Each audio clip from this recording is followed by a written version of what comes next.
ಎಲ್ರಿಗೂ ನಮಸ್ಕಾರ. ನಾನು ಡಾಕ್ಟರ್ ವರ್ಣಕ. ಇವತ್ತು ನಾನು ಬಂದಿದ್ದೀನಿ ಪಿಜ್ಜಾ ಹುಟ್ಟಿದ ನಾಡು ನೇಪಲ್ಸ್, ಇಟಲಿನಲ್ಲಿ ಪಿಜ್ಜಾ ಟ್ರೈ ಮಾಡೋದಕ್ಕೆ. ಪಿಜ್ಜಾ ಇಲ್ಲಿನ street food.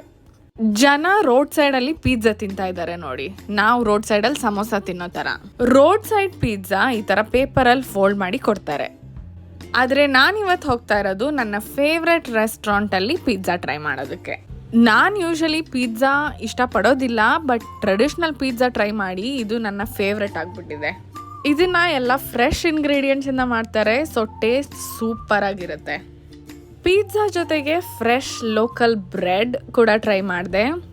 Hard on the outside, soft, and of course my one more favourite dish, fresh seafood pasta. ಪ್ರತಿ ವಾರ ನಾನು ಇಲ್ಲಿಗೆ ಬಂದಾಗ ಈ ರೆಸ್ಟೋರೆಂಟ್ಗೆ ಹೋಗಿ ಪಿಜ್ಜಾ ಪಾಸ್ಟಾ ಟ್ರೈ ಮಾಡೋದೇ ನನ್ನ ರೊಟೀನ್ ಆಗಿಬಿಟ್ಟಿದೆ ಈಗ. ನೀವು ಟ್ರೆಡಿಷ್ನಲ್ ಪಿಜ್ಜಾ ಟ್ರೈ